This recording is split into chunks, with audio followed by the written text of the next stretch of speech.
up next month, and we'll be looking at the Easter season and celebrating the Easter season. But don't just wait till a particular time of the year to celebrate Christ for what he did for you. Celebrate him every day. Lord, I thank you that you took the 39 stripes on your back for me. I thank you every day that all my sickness and all my diseases have been placed upon you. I thank you every day that all my sin has been paid for through your blood on that old rugged cross. Hallelujah. Thank you, Lord. All of us are still a work in progress. All of us are still in the oven of life baking. But one day, John says, we're going to see Jesus face to face. And not only are we going to see him, but we're going to be just like him. We too will have our glorified bodies, and we will be pure forever and ever.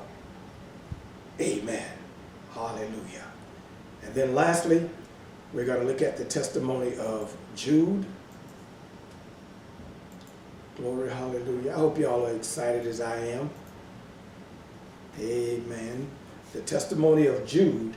And Jude's testimony is actually very enlightening because it takes us way, way back into the history of mankind and shows us a hidden nugget of gold, a hidden nugget of truth. Jude, and it's only one chapter, verses 14 and 15 in Jude, and it says, Enoch, the seventh from Adam, prophesied about these men. See, the Lord is coming with thousands upon thousands of his holy ones to judge everyone and to convict all the ungodly of all the ungodly acts they have done in the ungodly way, and of all the harsh words ungodly sinners have spoken against him. Let me read that again. Enoch, the seventh from Adam, prophesied about these men.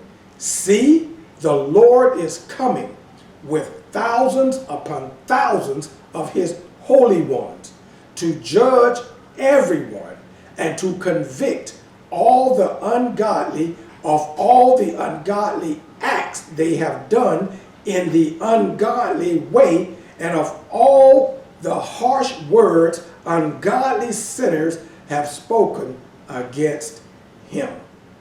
Hallelujah. Most of you may not have even heard of Enoch because he is not as popular as Moses. He's not as popular as Elijah or Jacob or David or Paul or Peter. But notice he was the seventh from Adam, meaning he was the seventh son born from Adam. And so all the way back in that dispensation of time, God revealed the future to this man named Enoch. So that makes Enoch very special in my mind. Enoch doesn't just see the first coming. Enoch saw beyond the first coming, and he saw all the way into the future, and God revealed to him the second coming. You ask, Pastor, how do you know that? Well, the first coming did not include Christ coming with thousands upon thousands of his holy ones. The first coming did not include the judgment of mankind. Hallelujah. So that tells us that he saw past the birth, past the death, past the resurrection, and saw the second coming. And this is the seventh son of Adam, long before Ezekiel, long before Daniel, long before Moses. God revealed it to his man all the way back there. And let's look at these last couple of passages and I'm going to finish. Genesis chapter 5. Let's look at a couple of verses, all that we have concerning Enoch. and this special man that God gave a revelation and insight to all the way back before Moses. Genesis chapter 5, verses 21 through 24, and it reads, Genesis 5, verse 21 through 24, when Enoch had lived 65 years, he became the father of Methuselah.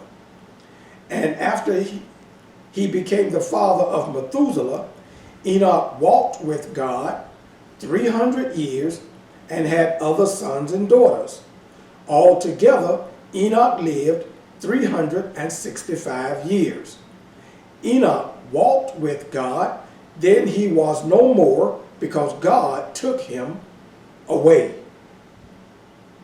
And the only other passage we have with him, Hebrews chapter 11, verses 5 and 6. Hebrews chapter 11, verses 5 and 6. And it says, by faith Enoch was taken from this life, so that he did not experience death.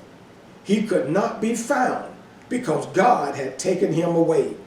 For before he was taken, he was commended as one who pleased God. And without faith, it is impossible to please God, because anyone who comes to him must believe that he exists and that he rewards those who earnestly seek him.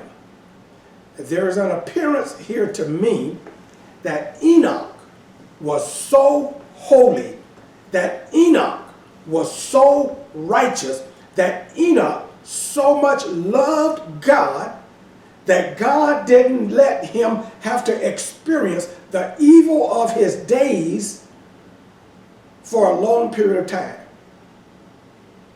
There were others that were living 600, 700, 900 years. Methuselah, his son, lived almost 1,000 years. Enoch only lived 365 years. That was almost like dying as a teenager in our terminology today. About 1/3 of the lifespan of what was expected back in his day. But he was so faithful to God that he didn't even taste death. He was the first to experience the rapture, even before Elijah. Most of us are familiar with Elijah and how when Elijah was riding in his chariot, or Elijah was taken up in the chariot of fire, as God swooped down, scooped him up, and took him away in that chariot, and Elisha saw him leaving the earth and going up, and Elijah threw his mantle down to Elisha. We're familiar with that. But that wasn't the first rapture.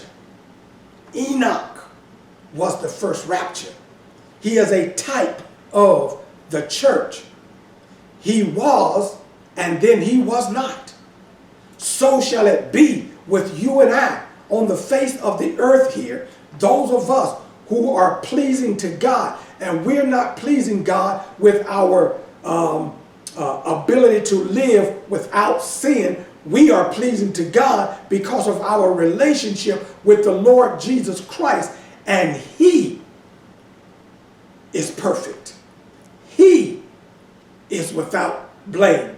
He is without fault. He is without sin. And because we are in him, God sees us as perfect, as sinless, as righteous, as holy. And there will come a day when we will be at work, we will be in the restaurant, we will be flying in the airplane, we will be driving on the highway, and we will be no more. For the Father will come, Christ will come rather, and he will call, "Come to my bride." The archangel will sound the trumpet, and the dead in Christ shall rise first, and those of us who are alive and remain will be caught up to be in with the Lord in the air forever. And Enoch was a type of the church. Now let me conclude this series on Celebrate While You Wait by simply encouraging you to go back, listen to the messages from this past month, and you can hear them all. They're on the my YouTube channel, and I want you to really let it sink into your spirit what manner of people we ought to be, what manner of life we ought to be living while we eagerly wait for the second coming of our Lord and Savior, Jesus Christ. Bow your heads. Father, I thank you for your word this morning. I thank you that your word never returns void. I thank you that your word has been etched in the heart and in the minds of these your people. In Jesus' name, amen and amen. Hallelujah. Please enjoy our altar song, and we will be back after that with our announcements and benediction.